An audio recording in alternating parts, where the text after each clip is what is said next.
Bonsoir. Écoutez, tout pays qui est d'abord une grande nation, ça veut dire qui se base sur le nationalisme, sur la volonté de défendre la nation arabe, la civilisation arabe, la Palestine, tout pays peut, disons, se voir visé par l'impérialisme américano-sioniste. Et dans l'histoire, cela n'a pas cessé. On a eu tous les exemples, l'Égypte, la Syrie, l'Irak, la Libye et l'Algérie est probablement enfin, le dernier pays structuré, fort, uni, organisé, qui résiste encore à l'impérialisme. Et donc, forcément, depuis longtemps, l'impérialisme aurait voulu l'affaiblir par toutes sortes de moyens, soit en favorisant des mouvements intérieurs de séparation, soit par l'extérieur, par les voisins, ou probablement des choses qu'on ne connaît pas au niveau international, au niveau financier international, au niveau des pressions, par exemple avec le FMI, la vente de pétrole, etc. Enfin, ce sont des choses qui peuvent nous échapper, que seuls des spécialistes, dont les spécialistes peuvent nous en parler. Mais il est évident que avec la normalisation des relations entre le Maroc et le régime sioniste, et c'est certain que la pression va devenir un peu plus forte sur l'Algérie.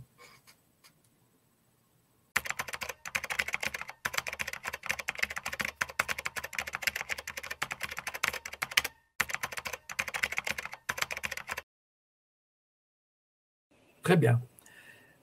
En 1959, le Mossad a eu une idée géniale, une très bonne idée, et s'est rendu compte qu'il y avait des centaines de milliers de juifs à travers le monde qu'il pourrait utiliser comme des agents pour l'aider, pour le travailler pour lui, pour le renseigner, etc. Et pour faire la propagande d'Israël. En fait, ce sont des juifs qui travaillent dans toutes sortes de domaines, alors qu'ils soient français, américains, anglais, etc. Donc, ils travaillent dans les domaines universitaires, dans le domaine de la publicité, de l'édition, des médias, surtout des médias. Et toutes ces personnes, ce sont des milliers. En fait, les Sayanim, on peut estimer leur nombre à entre 40 000 et 50 000 dans le monde. Il y a deux auteurs qui en parlent de manière scientifique et historique. C'est d'abord un ancien agent du Mossad qui s'appelle Victor Ostrovsky, qui a quitté le Mossad dans les années 80, qui s'est réfugié au Canada et qui a écrit un livre dont le titre m'échappe, mais on peut le retrouver facilement, et qui parle nommément des Sayanim. Ça veut dire les Sayanim sont, en hébreu, sont des gens qui aident. Donc, le Mossad s'appuie sur eux, c'est-à-dire, par exemple, mettons un Dieudonné. Bon, ça gêne le lobby judéo-sioniste. Donc, le Mossad dispose de centaines de juifs qui sont en France, qui sont dans la production cinématographique, dans la production du spectacle, dans la gestion des salles, de la billetterie, dans la finance, les banques par exemple, etc., l'assurance. Et donc tout ce monde-là va être mobilisé, enfin, tous ces juifs sionistes vont être mobilisés pour contrer l'influence de Dieudonné et l'empêcher d'acquérir une certaine popularité, l'empêcher de jouer. Un autre exemple, moi j'étais dans la franc-maçonnerie, dans le Grand Orient de France, jusqu'en 2007, et en 2002, les juifs sionistes ont créé une loge judéo-sioniste. Donc c'était des Sayanim qui ont créé cette loge à la demande probablement du Mossad pour aider Israël, par exemple. Dans quelle mesure? Eh bien, ils organisaient chaque année un voyage qui emmenait 200, 300 francs-maçons en Israël. On leur montre les choses, etc. Bon, et donc, qui vont devenir des agents de propagande. Donc, en fait, les Sayanim sont très peu connus. En fait, j'étais le premier à en parler en France parce que je pense en 2010, mon livre est sorti en 2010, Parce que je suis sûr que n'importe quel journaliste normal en France qui serait tombé sur le livre, j'avais cité Victor Ostrovsky, mais il y a aussi Gordon Thomas, qui est un Britannique et qui a écrit l'histoire secrète du Mossad et qui parle beaucoup des Sayanim. Et donc, le journaliste français qui va tomber sur les Sayanim, il va se dire « Oh là là, je ne vais pas en parler parce que j'ai peur d'être traité disons, de réveiller le complot juif mondial, etc. » D'ailleurs, c'est ce qu'on m'avait reproché quand j'ai publié le livre. Et donc, il faut, si on veut comprendre l'influence d'Israël dans le monde occidental, si on veut comprendre comment se fait-il que Israël n'est pas tellement critiqué ou très peu, comment ça se fait que la question palestinienne n'est pas amenée dans les médias, dans les journaux, etc. Eh bien, en grande partie, c'est grâce à la force des Sayanim, qui répartis dans tous les milieux, alors je répète, universitaires, de l'édition, de la publicité, etc., font en sorte de bloquer ou d'atténuer toutes les critiques contre Israël, etc. Voilà. Donc c'est ça la force. Et on comprend, si on analyse les Sayanim, on comprend à quel point Israël et le Mossad disposent d'un instrument de propagande extraordinaire.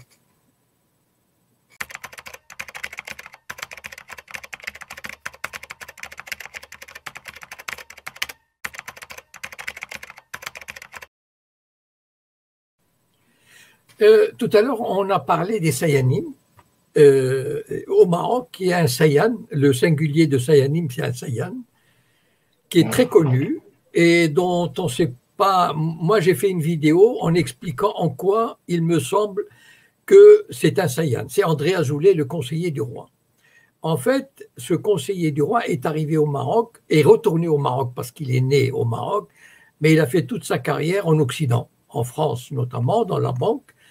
Et probablement qu'il y a eu un désaccord entre Israël, le Mossad, le roi Hassan II, qui étaient très proches, secrètement, mais presque, enfin, à la limite, très proches du Mossad, très proches des Israéliens.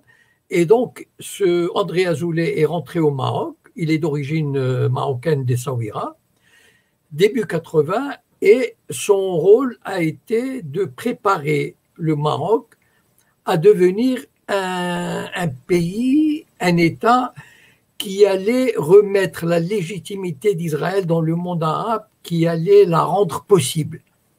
C'est-à-dire, son travail a été de préparer la société marocaine à une espèce de coopération israélo-marocaine, notamment dans les domaines qui ne paraissaient pas politiquement engagés, politiquement sensibles, par exemple la musique.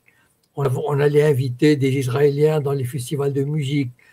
On allait comment dire, préparer des pèlerinages d'Israéliens au Maroc.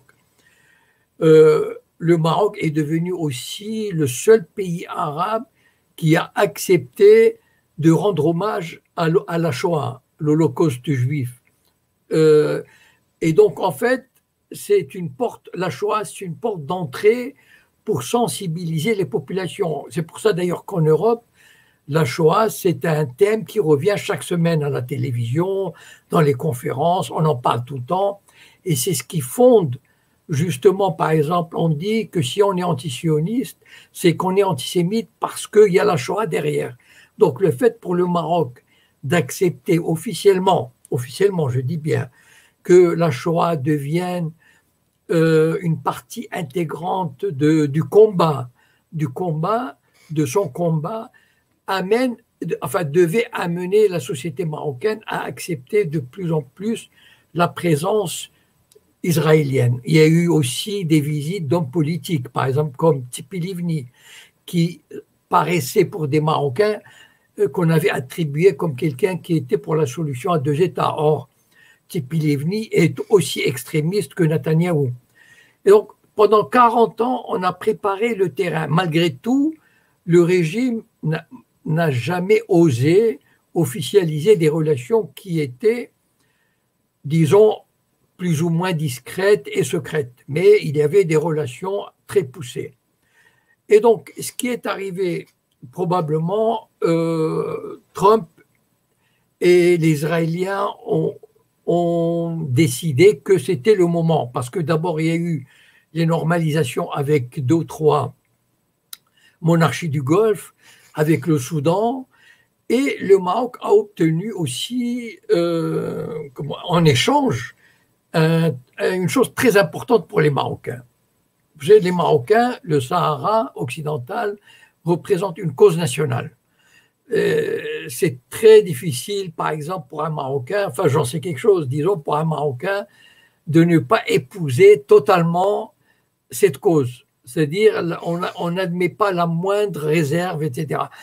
En fait, sont très rares les Marocains parce que c'est presque une trahison à la cause nationale. Voilà. Donc, il faut considérer ça comme il faut vous mettre à la place, disons, voilà, des Marocains pour qui le Sahara occidental est une cause nationale. Et donc, l'Amérique, en acceptant comment dire, d'officialiser la marocanité du Sahara et d'ouvrir un consulat au Sahara occidental, disons que ça a rendu l'affaire beaucoup plus, comment dire, plausible, beaucoup plus acceptable. Mais en même temps, il y a des résistances dans la société marocaine, des mouvements de résistance auxquels, par exemple, je fais partie, par exemple, de l'Observatoire marocain contre la normalisation. Ce sont des amis qui ont essayé de manifester. Et là, le régime, je crois pour la première fois, en fait, parce que ces manifestations ont toujours eu lieu sans problème, mais là, le régime les a interdits. Mais je crois que, en fait, moi j'ai l'impression, comme ça, de l'extérieur, qu'il y a tout un mouvement des médias, des partis politiques qui chantent les louanges de cette normalisation qui va apporter du tourisme, qui va apporter le développement des affaires, etc., et avec le Sahara. Et finalement, moi j'ai l'impression que cette normalisation va passer assez bien, voilà, dans la société marocaine. Il y aura toujours des oppositions, j'en suis convaincu, c'est évident, mais disons, ces oppositions n'empêcheront pas l'affaire d'aller de l'avant. Et je crois que ça va aller vraiment de l'avant.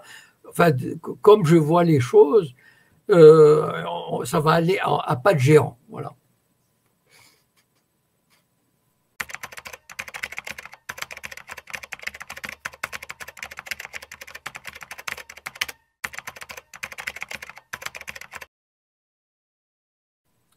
C'est à vous. En fait, moi, ça fait des années que je dis, je ne suis pas le seul, mais c'est pour ça d'ailleurs qu'on essaie de me faire passer pour un extrémiste, mais au Maroc, moi, je regrette beaucoup que les responsables palestiniens, que l'autorité palestinienne ait signé les accords d'Oslo avec Israël, et surtout qu'elle ait persisté dans ces accords.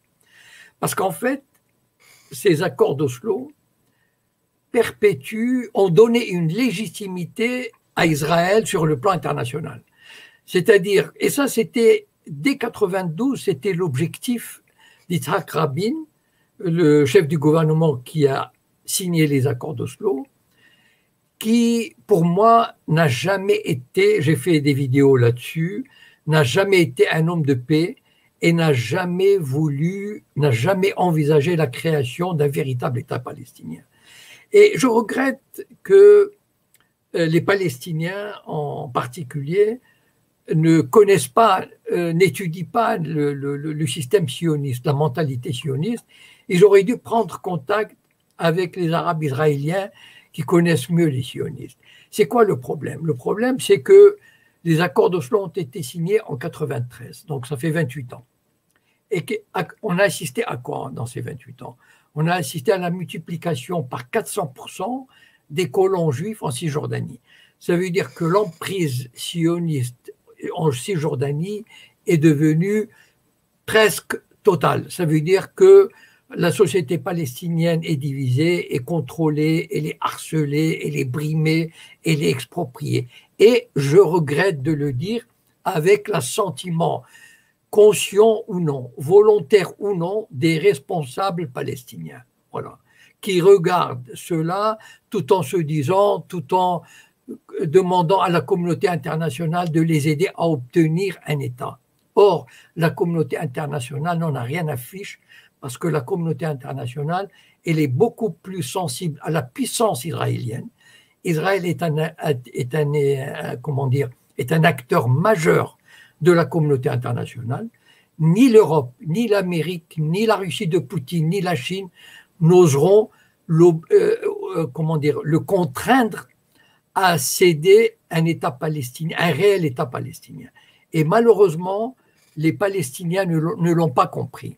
Et donc, tel que je vois la chose, c'est-à-dire c'est le plan Trump qui va probablement s'appliquer, c'est-à-dire une espèce de Bantoustan pour la Palestine, divisé en 2 parties ou 3 parties, donc totalement entouré par l'armée israélienne. Donc, ce sera un protectorat. Voilà.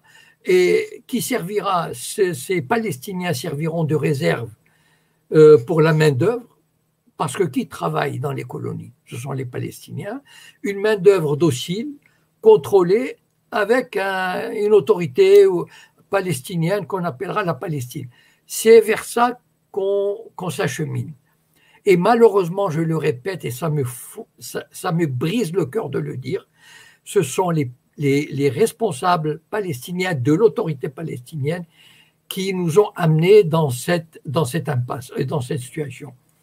Et le jour où les Palestiniens seront obligés de signer pour un protectorat sous le contrôle sioniste, eh bien, ça sera, on aura atteint le plan et tout le monde applaudira parce que même les pays arabes, enfin la plupart des pays arabes, comme l'Égypte, l'Arabie saoudite, poussent les Palestiniens à accepter ce plan et qu'on tourne la page et qu'on dise voilà, il y a un État palestinien et puis voilà, on va clore l'affaire comme ça. Ça ne veut pas dire que ça va s'arrêter, que l'histoire va s'arrêter, parce que l'impérialisme sioniste ne va pas se contenter de cette victoire. Il voudra toujours aller plus loin et on découvrira la violence de l'impérialisme sioniste, et ses manœuvres, etc. Mais la question palestinienne telle que je la vois personnellement, malheureusement, elle se dirige vers cette issue terrible qui sera la mise au pas de la Palestine.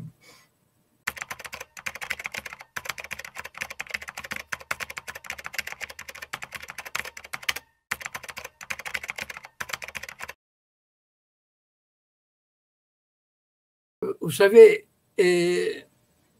un des arguments de la propagande sioniste au Maroc, ça veut dire promu par le conseiller du roi André Azoulay, c'est de laisser croire que les Juifs marocains qui sont partis restent des patriotes marocains. Or, rien n'est plus faux. Voilà, je le regrette de le dire. Vous savez, j'ai vécu au Canada pendant 6 ans et j'ai connu des Juifs marocains installés à Montréal. J'ai toute ma famille qui est partie en Israël et donc c'était des Marocains, des dizaines, sinon des centaines qui sont partis. Donc je suis en contact, j'ai toujours été en contact. Il y a des Juifs marocains qui sont installés en France.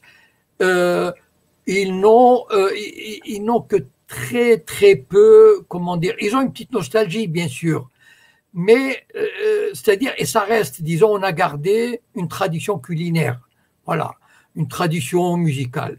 Mais même ça tend à disparaître au bout de la 2e, 3e génération.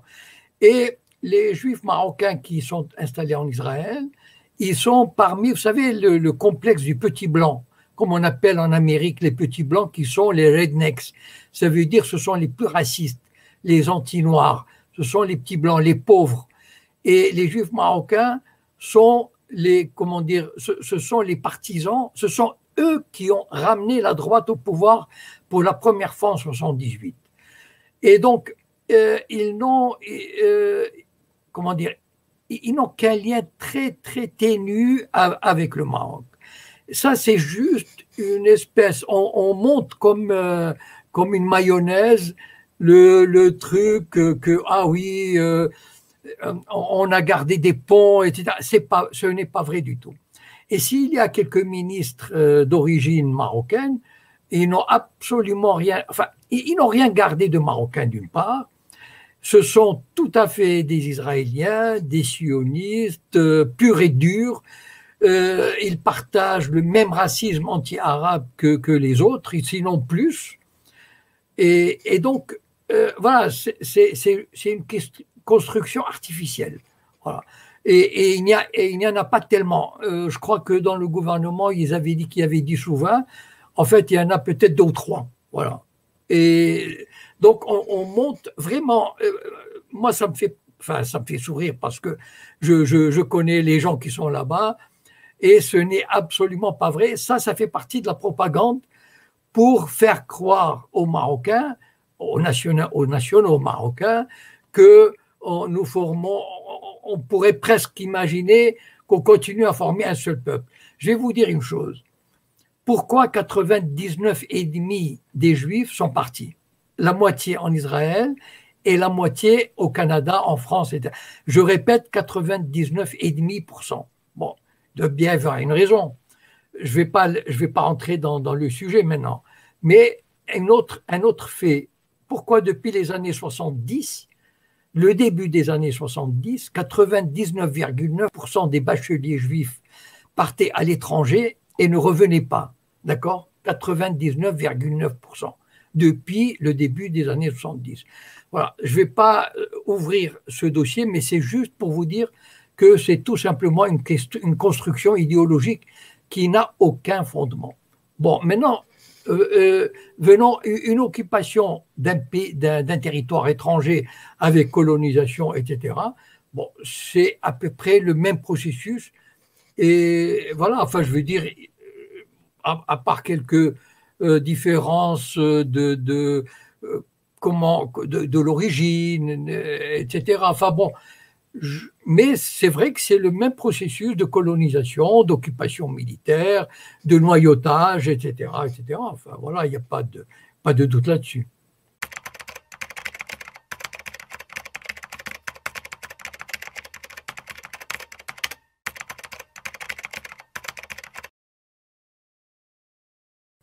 D'accord. Alors, écoutez, les Sayanim, d'abord, par définition, hein, ce sont des Juifs qui ne sont pas israéliens, donc qui vivent à l'étranger, que ce soit en France, etc., et qui travaillent pour le Mossad. Bon, à ma connaissance, je ne crois pas qu'il y ait suffisamment des Juifs en Algérie qui occupent des postes, disons, qui pourraient rendre des services au Mossad. Enfin, à ma connaissance...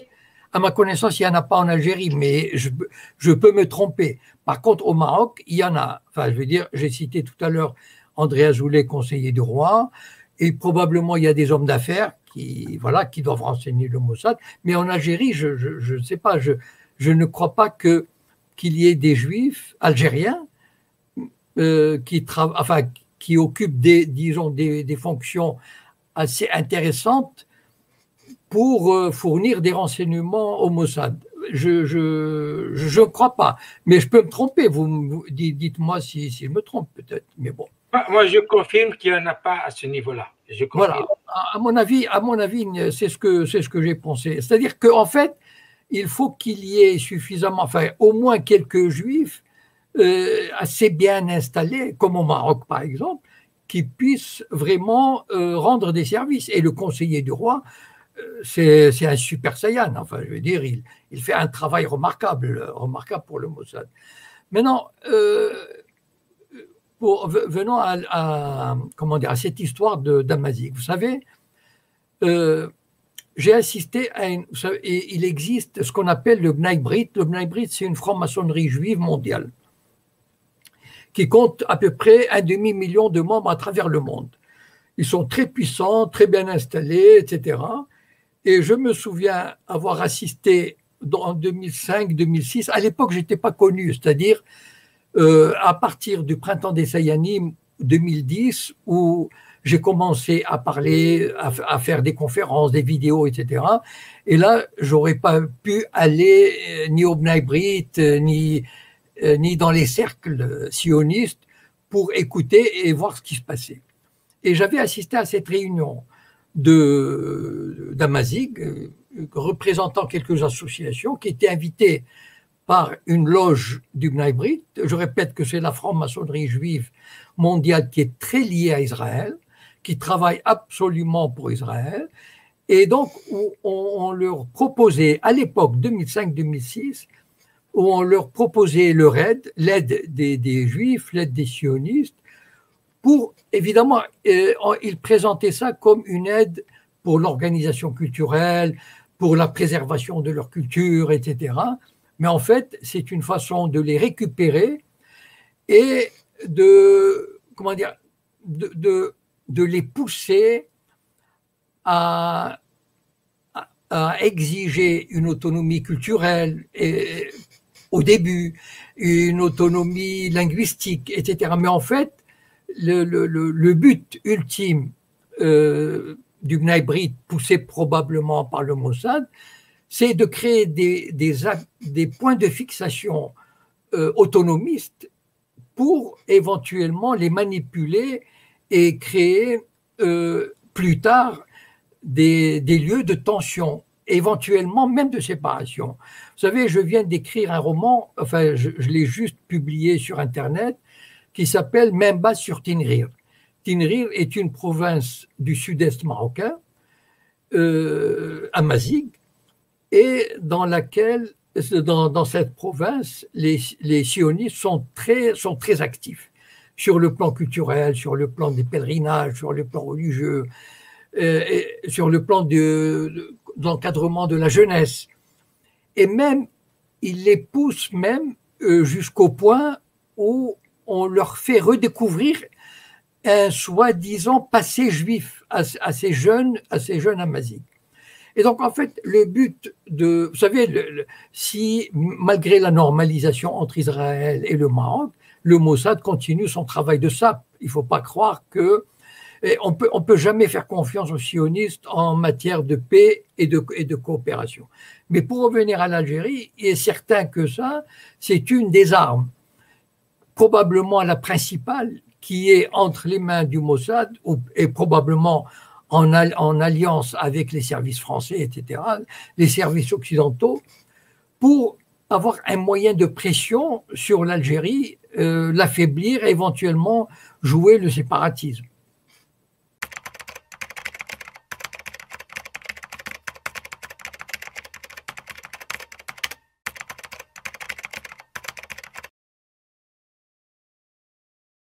Mon ami.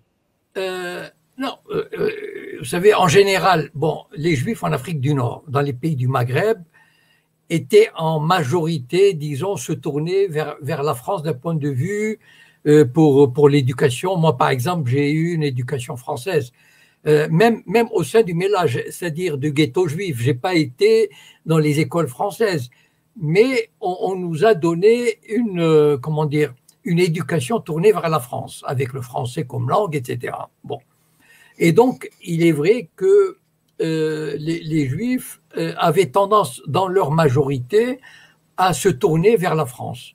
Mais, ceci étant dit, il y avait une minorité quand même assez forte qui était nationaliste. Ça veut dire qui luttait, comme au Maroc par exemple.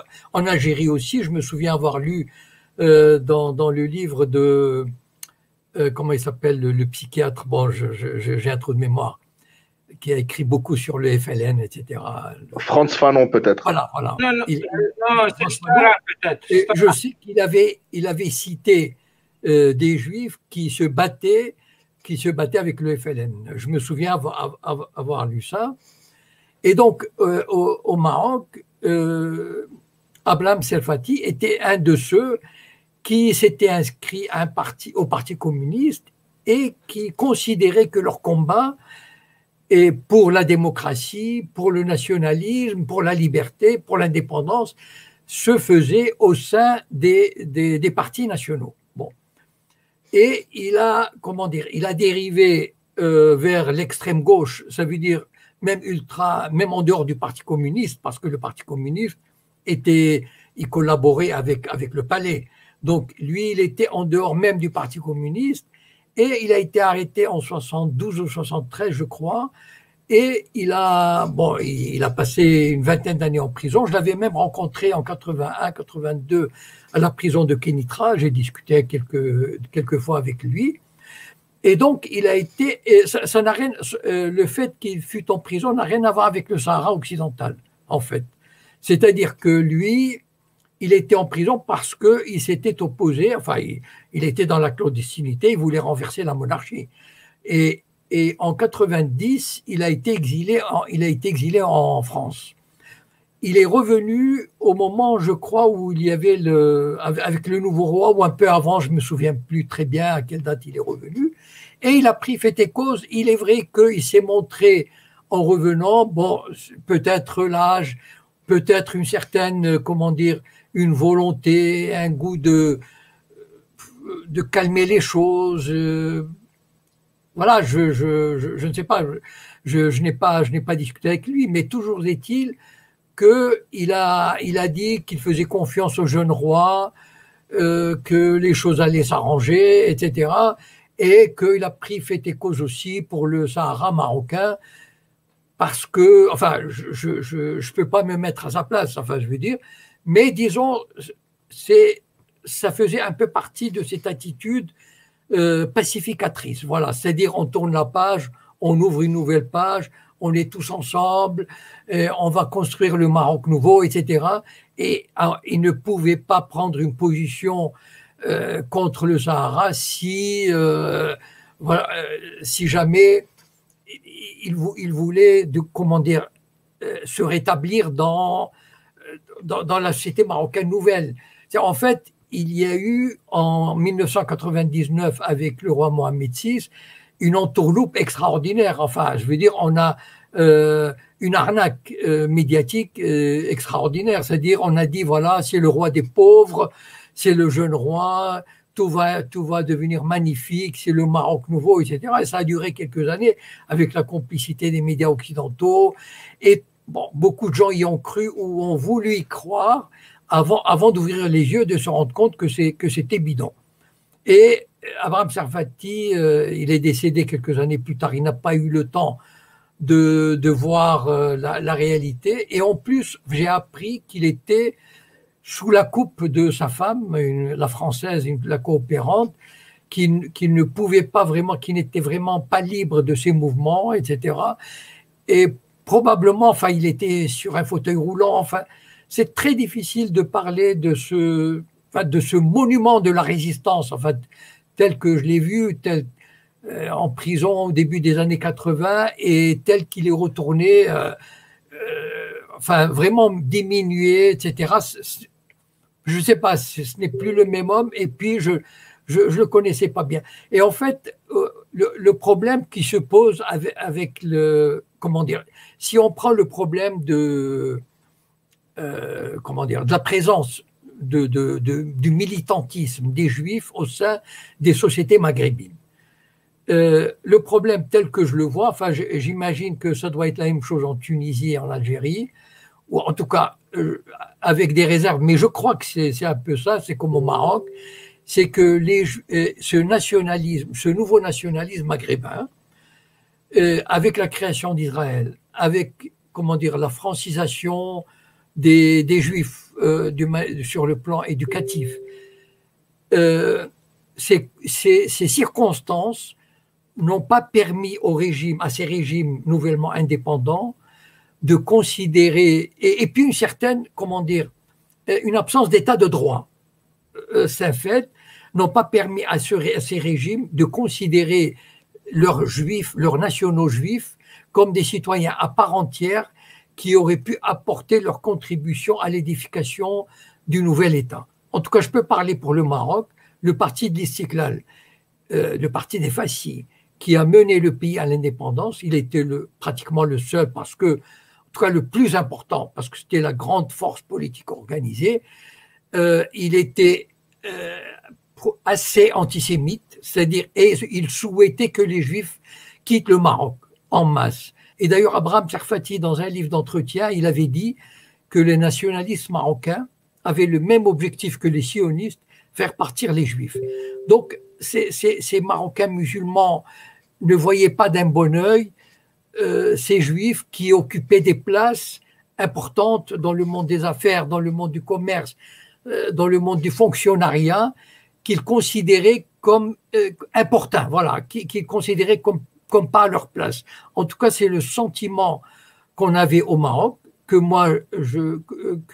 j'avais eu au Maroc, et malheureusement, je dois dire qu'il n'était pas totalement faux, il n'était pas totalement illégitime, il n'était pas totalement infondé. Voilà. C'est une réalité. Vous savez, si les Juifs sont partis, comme je vous l'ai dit, à 99,5% du Maroc, c'est qu'il y avait de telles raisons. Voilà. Donc, je crois que Abraham Serfati menait une espèce de combat à contre-courant. C'est-à-dire que lui, il se désolait du départ des Juifs marocains parce qu'il considérait que ces Juifs marocains devaient rester et mener le combat dans le pays.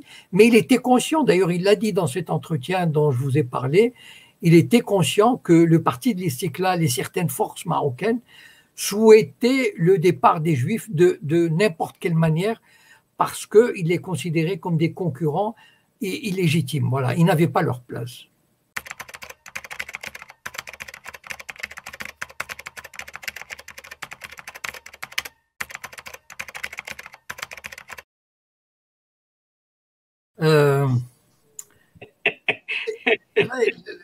Les États-Unis s'en fichent du Sahara occidental. Je veux dire, pour eux, c'est quoi le Sahara occidental? C'est une carte. C'est comme quand on joue au poker, on a un atout ou deux atouts, etc. Bon, pour les États-Unis, ça ne leur fait ni chaud ni froid. C'est-à-dire, ce qui leur importe pour les Américains, c'est que ce Sahara reste aux mains d'un pays qui est leur allié ou leur serviteur. Voilà. C'est-à-dire que les Américains et les Français seraient bien embêtés si ce Sahara occidental était sous influence, mettons par exemple algérienne, ou sous influence communiste, ou socialisante, etc. C'est-à-dire rebelle à l'influence occidentale. Ça, je pense qu'ils n'apprécieraient pas beaucoup. Et donc, l'Amérique, c'est une carte. Le Maroc, c'est toujours, depuis son indépendance, le Maroc s'est toujours mis sous la protection, si on peut dire, de l'Amérique. Et donc, vous savez que l'Amérique a beaucoup joué sur la reconnaissance du Sahara occidental. C'est-à-dire que pendant de 1975 à 2020, les États-Unis n'ont jamais voulu se prononcer sur le Sahara occidental. Ils faisaient des promesses, mais ils ne passaient pas aux actes. C'est-à-dire pour maintenir le Maroc sous pression. C'est-à-dire le Maroc était demandeur. Le Maroc ne pouvait pas lever le petit doigt sans craindre une position hostile ou une réserve de la part de l'Occident et de l'Amérique. Et c'est comme ça qu'on tenait le Maroc, parce que le Maroc, encore une fois, c'est une affaire de nationale, c'est une cause nationale. Et la perte du Sahara probablement entraînerait la fin du régime, en tout cas une révolution terrible. Et donc, pour l'Amérique, c'est un cadeau qu'on fait à un allié fidèle et dont on est sûr qu'il gardera encore. Ceci dit, l'histoire n'est pas terminée, parce que ce n'est pas l'Amérique qui distribue la souveraineté des territoires. Oui, je veux dire, on ne sait jamais ce qui peut arriver. Je veux dire, voilà, donc l'Amérique c'est pas l'ONU, c'est pas la communauté internationale, c'est un régime, et d'ailleurs, c'est même pas l'Amérique, c'est Trump. Après tout, Biden peut très bien changer d'avis. Voilà, rien n'est sûr dans ce genre. Vous savez, cette jungle internationale, rien n'est jamais acquis. Voilà. D'accord. Bon, vous me demandez de porter un jugement sur Houari Boumedienne. S'il vous plaît. Voilà, comment dire, c'était un grand homme politique. Voilà, comment dire, il a placé l'Algérie, comment dire, sur à l'époque, enfin, j'ai vécu cette période, voilà, j'étais à la fac, etc. Voilà, l'Algérie était un des grands leaders du monde, du tiers-monde. C'était avec Nehru, avec l'Inde, avec l'Égypte. C'était le triumvirat avec Tito, le triumvirat ou le quatuor qui avait sa voix dans comment dire, dans le concert international. Bon, je pense que évidemment, je connais pas très bien, mais je crois que, enfin, je dis ça sous toute réserve, hein, vous me corrigerez, mais je n'ai pas l'impression que je regrette que ayant comment dire, cet héritage de la colonisation, c'est-à-dire un héritage du point de vue des équipements, du point de vue de l'éducation, des richesses pétrolières, du poids politique, diplomatique, etc. Je regrette que l'Algérie n'ait pas profité de cette époque pour devenir une puissance agricole, industrielle. Je crois qu'on aurait pu faire des choses à ce niveau-là. C'est-à-dire avec toutes les cartes pour avancer dans ce domaine. Mais je dis ça sous toute réserve. Je ne suis pas un spécialiste. Je peux me tromper, mais en tout cas, l'impression personnelle que j'ai, je vous la donne, quitte à ce que vous me corrigiez. Hein.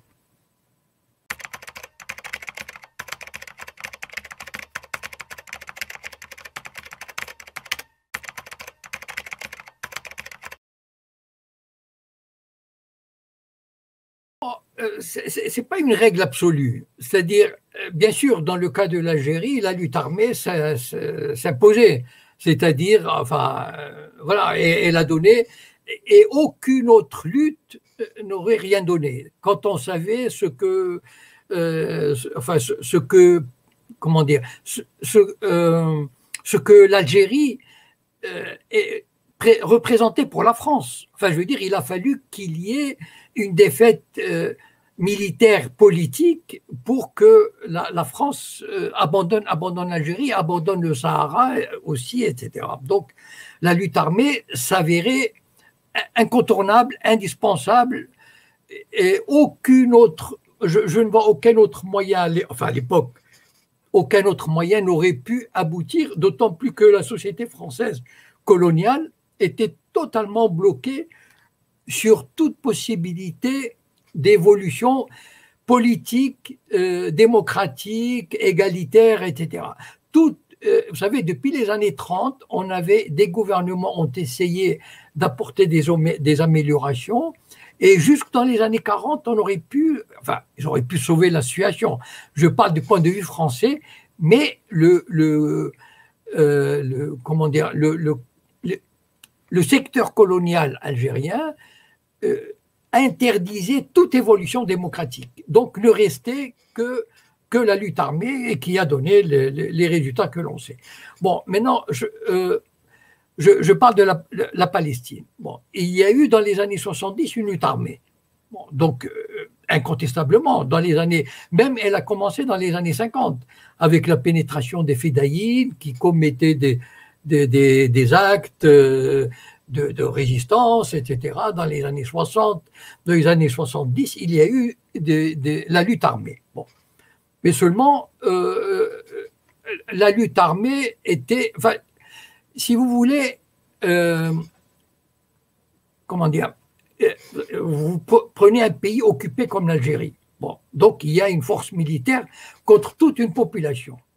Alors que là, en Palestine, la lutte armée était souvent, à partir des années 70, elle arrivait de l'extérieur, mais aussi de l'intérieur, avec l'intifada, par exemple. L'intifada de Pierre, c'était effectivement une forme de résistance armée, c'est-à-dire qui n'était pas pacifique. Mais malheureusement, enfin, je veux dire, si elle avait continué, elle aurait pu mettre à mal la légitimité même d'Israël. Vous savez que l'image d'Israël dans les années 80 était très dommage, enfin très mauvaise au point de vue de la communauté internationale. Vous avez toutes ces images de soldats qui réprimaient des gamins qui lançaient des pierres, leur brisaient les os, etc. Tous ces tanks dans les villes palestiniennes, l'image d'Israël était catastrophique. Et je vous rappelle que l'Inde et la Chine, à l'époque, n'avaient pas de relations diplomatiques avec Israël. Malheureusement, c'est là l'erreur qui a été faite, c'est de croire que les Palestiniens, enfin, les dirigeants, enfin, en tout cas Yasser Arafat, pour dire le nom, il a cru qu'il pouvait faire confiance aux sionistes et atteindre un accord. Et malheureusement, le problème, ok, parce qu'en signant les accords, il n'avait rien sur le papier. Quand il disait Al-Quds, on lui disait plus tard, les colonies plus tard, les frontières plus tard, etc. Il a tout signé, tout donné, mais en même temps, au bout de 2-3 ans, il aurait pu se rendre compte qu'il s'était fait rouler. Et partir, laisser toute la Cisjordanie. En fait, la Cisjordanie aurait pu représenter un modèle de résistance pacifique à la méthode Gandhi. C'est-à-dire, vous prenez tout le pays, mais on ne collabore pas. Vous êtes des colons, vous êtes des occupants aux yeux de la communauté internationale. Ce qui se passe aujourd'hui, par exemple, par rapport aux Palestiniens, c'est que d'abord, bon, la résistance armée, elle est quasiment impossible. Voilà, il faut se rendre à l'évidence.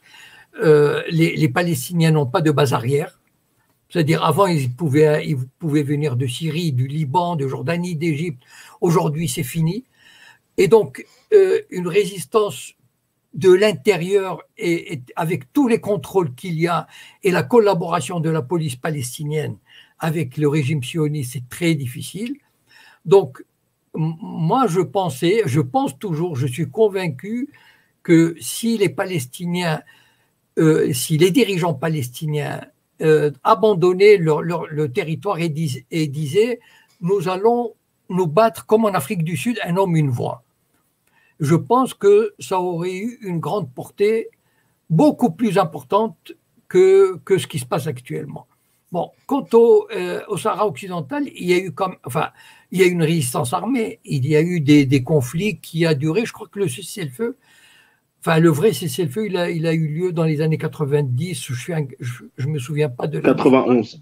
Voilà, donc il y a eu quand même 15 années de combat, voilà. Bon, et puis peut-être que on s'est rendu compte que les Sahraouis probablement ont dû se dire bon, on va privilégier le combat diplomatique parce que le combat diplomatique avait aussi ses chances. Il faut quand même pas oublier que l'Union africaine apportait un soutien important à la cause sahraoui. Et donc voilà, bon, ils avaient leur raison de cesser d'accepter ce cessez-le-feu en attendant, en espérant un référendum, en espérant la victoire diplomatique. Donc, je crois qu'il ne peut pas y avoir une règle absolue de l'utilisation de la force militaire ou pas. Enfin, je pense que ça dépend des situations, des périodes.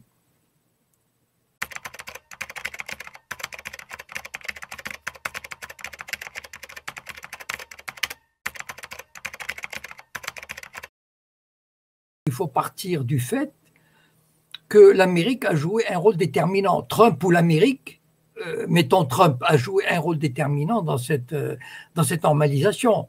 C'est-à-dire à apporter l'élément qui allait enclencher.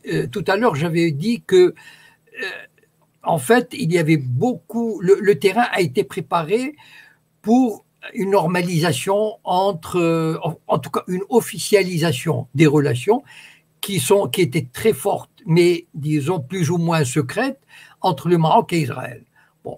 Et il a fallu quelque chose qui accélère, qui légitime, qui rend possible cette normalisation ouverte. Et Trump l'a apporté. Tweet, enfin, le tweet, c'est la forme anecdotique de marchandages diplomatiques qui ont eu lieu des mois à l'avance. Je veux dire, c'est pas, le tweet n'est venu que pour voilà, confirmer quelque chose, rendre public quelque chose, mais en fait, c'était probablement des négociations qui avaient lieu depuis pas mal de temps. Vous savez, la normalisation, enfin, je veux dire, l'officialisation des relations, ça fait des années qu'on en parle. Par exemple, il y a toujours des pressions israéliennes sur le Maroc pour qu'il accepte comment dire, de s'ouvrir de manière publique.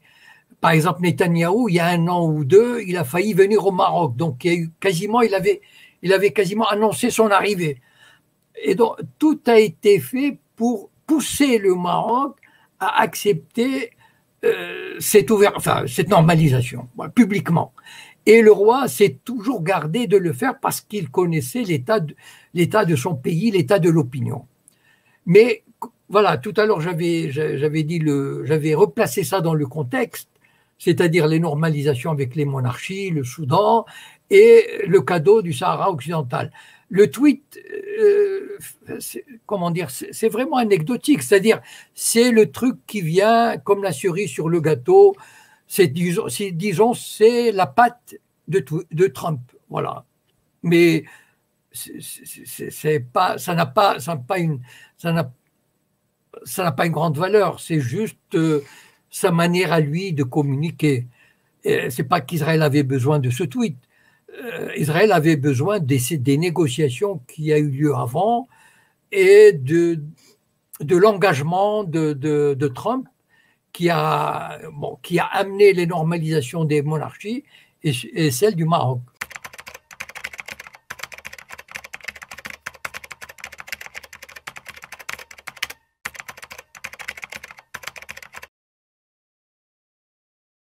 Non, mais je réponds d'abord à celle-ci. C'est tout à fait normal. C'est-à-dire, si on sait par qui sont tenus les médias, d'accord, je n'ai pas besoin de faire un dessin, donc ils ne vont pas inviter un antisioniste à s'exprimer. Donc voilà, c'est naturel. Alors, quant à, comment dire, cette histoire d'islamophobie, en fait, depuis une trentaine d'années, j'aurais probablement pas le temps de développer parce que j'ai fait ça dans des romans, dans des conférences, etc. Mais je vais résumer très, très rapidement. Le lobby juif en France, c'est-à-dire les Sayanim, font en sorte que la communauté musulmane en France n'intègre pas les postes importants au sein de la société, c'est-à-dire dans la politique, dans l'économie, dans les médias, dans la publicité, dans l'édition, etc. Ça veut dire qu'il faut que la communauté musulmane soit harcelée. Par exemple, l'affaire du voile à l'école, ça fait partie du harcèlement. Il y a d'autres choses comme les caricatures, etc. C'est en fait que le pouvoir français, mais derrière lequel pousse le lobby judéo-sioniste, donc les Sayanim, c'est de contenir la poussée des musulmans pour ne pas qu'ils aient de l'influence dans la société française. Pourquoi ? Parce que pour éviter que la France, s'il y avait des musulmans dans la plupart des secteurs importants qui décident, à ce moment-là, la politique de la France va basculer, va changer de direction. Ça veut dire va aller vers le tiers-monde, vers la Palestine, s'éloigner d'Israël, etc. Et donc, pour empêcher cette dérive qui ferait du mal au lobby juif en France, qui n'aurait plus tout le pouvoir qu'il a aujourd'hui, et qui ferait du mal à Israël. Donc, cette société musulmane, par divers moyens, enfin, je n'ai pas le temps de vraiment développer, mais j'ai même écrit un roman là-dessus, qui s'appelle OPA kabbalistique sur les nouveaux indigènes. Donc, voilà. Donc, en fait, donc pour éviter que les musulmans, par exemple, je vais prendre un exemple que vous connaissez, le lobby judéo-sioniste a imposé Chalgoumi comme représentant de l'islam en France. C'est lui qu'on voit à la télévision, c'est lui qui vient parler, etc. On l'a imposé, voilà. Et donc, alors qu'il y a des dizaines de milliers d'intellectuels musulmans en France, des mecs qui parlent très bien, enfin qui sont des maîtres en philosophie, en sociologie, en tout, eh bien, ils passeront jamais dans les médias, mais on va inviter Hassan Chalgoumi. Pourquoi? Parce que on ne veut pas que les intellectuels musulmans prennent de l'importance, prennent leur place dans le monde médiatique français. Il faut que les Français gardent l'image du musulman français qui est Hassan Chalgoumi, qui n'arrive même pas à s'exprimer en français. L'arabe du coin, voilà. Et donc, tout ça fait partie de cette politique dirigée en sous-main par le lobby sioniste pour amoindrir, pour opprimer, pour contenir la puissance de la communauté, la puissance potentielle de la communauté musulmane.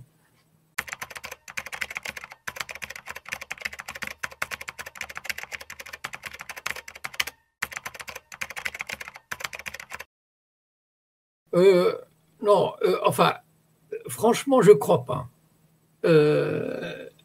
C'est-à-dire que, bien que finalement, c'est le Hezbollah qui a réussi, qui est probablement le seul, comment dire, pas pays, mais disons la seule institution arabe qui ait réussi à défaire l'armée sioniste. C'est le Hezbollah qui a obligé l'armée sioniste à quitter le sud-Liban, la queue entre les jambes. Il n'y a pas d'autre mot. Ça, ils leur ont mené la vie dure jusqu'à ce qu'ils partent. Et en 2006, ça n'a pas été la victoire qu'ils espéraient. Donc, voilà, c'est un fait. Cependant, le Hezbollah, le problème du Hezbollah, c'est qu'il est au Liban. Et on connaît les sionistes, quand ils font la guerre, ils s'en fichent des populations civiles, ils bombardent les routes, ils bombardent les usines, ils bombardent les hôpitaux, etc. Et donc le Hezbollah a une responsabilité terrible qui pèse sur ses épaules. S'il y a un nouveau conflit, et d'ailleurs il n'y a pas de conflit depuis 2006, s'il y a un nouveau conflit, c'est le Liban qui risque d'être dévasté. Et donc, voilà, ça c'est, comment dire, ça rentre, à mon avis, beaucoup dans la balance. Et donc, pour moi, le rapport militaire, enfin, si je dois en juger aujourd'hui, il est nettement en faveur d'Israël, le rapport militaire. Je ne sais pas comment ça sera dans quelques temps, mais en tout cas, si je crois pas que ça la puisse menacer de manière significative la sécurité ou la stabilité israélienne. Enfin, ça c'est une opinion personnelle. Voilà, moi ok, le Hamas, il est, vous savez, pour moi, j'ai fait une vidéo il n'y a pas longtemps. Le Hamas, Israël a intérêt à le maintenir en vie et avec une certaine force. Voilà. Parce que si Israël décide d'éliminer le Hamas, il peut le faire en quelques jours. Il peut détruire quasiment, en détruisant, c'est pas, voilà, en rasant la moitié de Gaza. Et le problème du Hamas, il est résolu. Seulement, Israël a besoin d'un ennemi qui envoie de temps en temps une roquette et d'un ennemi, comment dire, qui représente une menace un peu crédible.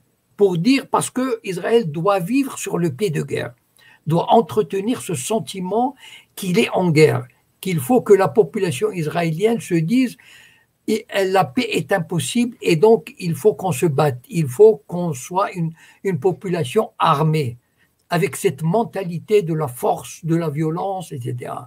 Et donc, comme Israël a perdu quasiment ses ennemis, eh ben, il s'accroche au Hezbollah, il s'accroche au Hamas, et il s'accroche à un ennemi lointain iranien avec lequel je ne crois pas qu'il y ait, enfin en tout cas ça fait 20 ans qu'on parle de ça, mais à mon avis il n'y aura pas de confrontation directe, parce que ça entraînerait des conflits régionaux, enfin etc. etc. Et donc, mais ça représente, comment dire, cela ne représente qu'un état de tension réduit qu'Israël peut manager, peut gérer facilement. Voilà. Bon, maintenant pour revenir au Sahara occidental. Moi je suis convaincu. Vous savez pourquoi le Maroc a perdu le Sahara occidental? En 1956, et c'est ça l'a fait, parce que le Maroc est un pays à la diplomatie faible. Jamais l'Algérie n'aurait toléré de perdre, par exemple le Maroc a laissé Ceuta et Melilla aux mains des Espagnols. Bon. Jamais l'Algérie n'aurait fait une chose pareille. Deuxièmement, le Sahara occidental, à mon avis, il était marocain, c'est-à-dire il y avait des formes d'allégeance dans ces régions, même si c'était très faible, etc. Mais il y avait des formes d'allégeance à un souverain, de ce côté chérifien, etc. Bon. Si le Maroc avait récupéré en 1956 le Sahara occidental qui était entre les mains des Espagnols, personne n'aurait rien dit. On aurait trouvé tout cela normal, naturel. Voilà. Le Maroc a récupéré des territoires occupés par l'Espagne. Mais seulement, pourquoi le Maroc ne l'a pas fait? Parce que le palais royal, la monarchie marocaine, en 1958, il y avait même des mouvements, des mouvements de libération dans ces régions, qui ne demandaient qu'à libérer ces régions-là. Mais la monarchie marocaine avait peur de ces mouvements de libération, parce que ces mouvements de libération, ils voulaient soit une monarchie constitutionnelle, soit une république. Et donc, la monarchie marocaine s'est alliée avec l'impérialisme espagnol et l'impérialisme français pour combattre ces groupes de résistants et en renonçant provisoirement à ces territoires. Et donc, en 1975, quand le Maroc a voulu les récupérer, il était déjà trop tard, enfin trop tard dans le sens où il y a eu d'abord les mouvements de décolonisation en Afrique, alors qu'en 1956, bon, c'était impensable, et qu'une identité sahraoui s'était développée, qui combattait l'Espagne colonisatrice. Et donc, le Maroc s'est retrouvé, comment dire, comme un peu, il a raté le coche. En 1975, en voulant récupérer le Sahara, il s'est retrouvé comme un colon qui vient occuper un territoire qui luttait déjà pour son indépendance contre l'Espagne, pour sa personnalité, pour son identité. Voilà, j'ai essayé de faire un peu l'historique du territoire.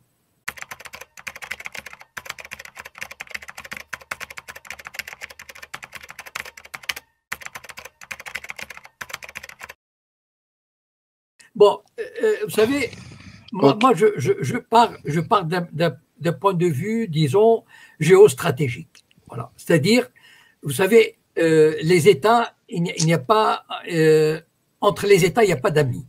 Voilà. C'est-à-dire que nous sommes dans une jungle et chaque État a sa raison particulière. Bon. Il se trouve que dès l'indépendance de l'Algérie, c'est-à-dire en 1962, l'Algérie a pris une direction révolutionnaire, disons vers le communisme, etc., le progressisme, et le Maroc vers l'Occident. Et cela a été la division du monde arabe. Vous savez, le monde arabe pensait être uni, mais en fait, il était divisé et même antagoniste. C'est-à-dire, il y avait les nationalistes emmenés par Nasser et les conservateurs ou les monarchies emmenés par les monarchies. Et donc, entre le Maroc et l'Algérie, c'était d'abord une espèce de tension territoriale, enfin, je ne vais pas revenir là-dessus, la guerre des sables, et en 1975, avec l'affaire du Sahara. Bon. Qu'est-ce qui se passe en fait? C'est que, pour moi, c'est que ce sont deux États à peu près, disons, d'égale importance, plus ou moins, etc. Et que donc, il y a un problème, parce qu'il y a la différence fondamentale entre l'orientation des régimes. Encore une fois, Hassan II orienté vers l'Occident, vers Israël, et l'Algérie vers le progressisme, le tiers-mondisme. Et donc, il y a cette opposition qui constitue le fond, et il y a donc, avec le Sahara, est venu se greffer un problème, disons, d'équilibre dans la région. Si l'Algérie laissait le Maroc prendre le Sahara, le Maroc allait prendre une espèce d'avantage, disons. Voilà. Et donc, il fallait l'empêcher. Enfin, il fallait l'empêcher. Vous savez, moi, je ne crois pas beaucoup au principe du droit international. Pour moi, le monde, la communauté internationale, c'est une jungle et c'est la loi du plus fort. Voilà. Le droit international, il vient plus ou moins, enfin, on l'invoque quand ça nous arrange. Voilà. Mais sinon, et tous les États sont pareils. Vous savez, la raison d'État, c'est la même. Il n'y a pas d'État, un État ne peut pas vivre, enfin, à mon avis, selon le droit. Voilà. Il invoque le droit quand ça l'arrange. Et donc, finalement, c'est une guerre, c'est une tension entre deux pays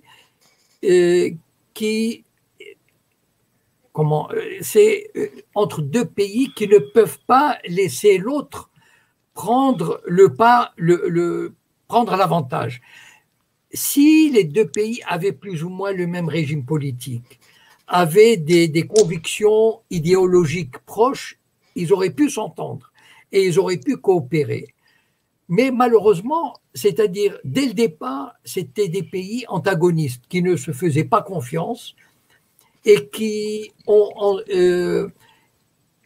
ont continué à fonctionner sur cette base antagoniste, sur cette lutte qui n'a jamais cessé. C'est une lutte sourde, mais dont les peuples algériens et marocains souffrent parce que ces peuples auraient pu vraiment tirer profit d'une collaboration entre les deux. Voilà. Mais voilà, l'histoire a fait comme ça, c'est que les deux pays sont... Et donc, finalement, pour l'Algérie, c'est évident que ce renforcement du Maroc, qu'on le veuille ou non, c'est un renforcement diplomatique, probablement militaire, parce que Israël va déverser de manière ouverte les conseillers, etc. L'Amérique peut-être ouvrir une base, je n'en sais rien. Et donc, certainement, pour l'Algérie, il y a un changement qualitatif ou quantitatif à sa frontière avec le Maroc. J'ai oublié la première question et puis on finira avec ça. C'était quoi votre première question? Pardon? Comment Israël voit l'Algérie? Ah. Bon, moi, je crois, c'est un pays, disons, déjà lointain. Voilà. Et donc, ce n'est pas, comment dire, vous savez, je vous rappelle une chose, c'est que les Israéliens ont assassiné le vice-président de l'OLP à Tunis. Les Israéliens ont bombardé la centrale nucléaire en Irak. Donc, les Israéliens n'hésitent pas à aller très loin au-delà de leur base pour mener des actions. Bon. Mais ceci étant dit, pour Israël, je crois, enfin, l'Algérie est un pays lointain qui, comment dire, enfin, à ma connaissance, ne participe pas activement au combat de manière significative et militaire. Bien sûr, ils aident diplomatiquement, financièrement, etc. Mais, disons, l'Algérie ne s'implique pas de manière significative dans le combat, en tout cas armé, contre Israël. En tout cas, à ma connaissance. Voilà. Et donc, ça reste, disons, un État ennemi, certes, mais lointain. Voilà. Donc, avec lequel peut-être que Israël peut laisser l'Amérique ou la France, disons, gérer l'hostilité algérienne. Voilà. Donc, ce n'est pas leur priorité absolue. Voilà. Mais ça reste quand même pour nous un ennemi dangereux. Israël. Évidemment, Voilà. évidemment parce qu'il a une capacité de nuisance terrible.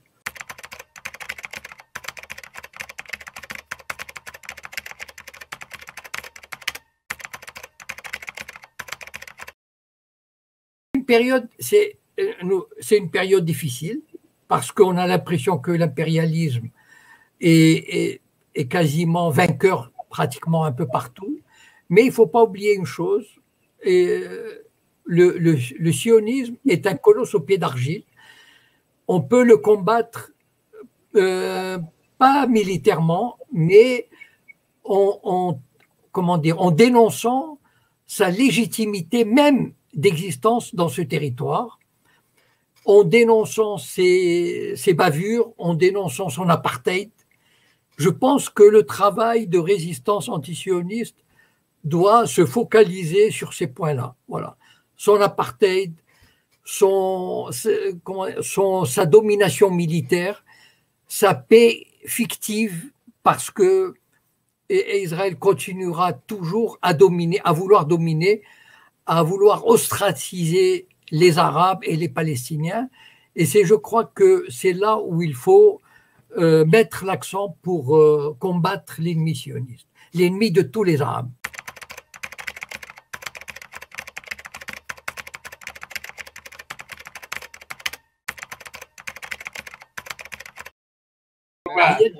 تحيات فلسطين. تحية Palestine. Exactement. Et bonne soirée, mon ami. Bonne soirée. Allez, salam alaikum. Khouya Jacob, bonne soirée. Salam alaikum. Salam alaikum.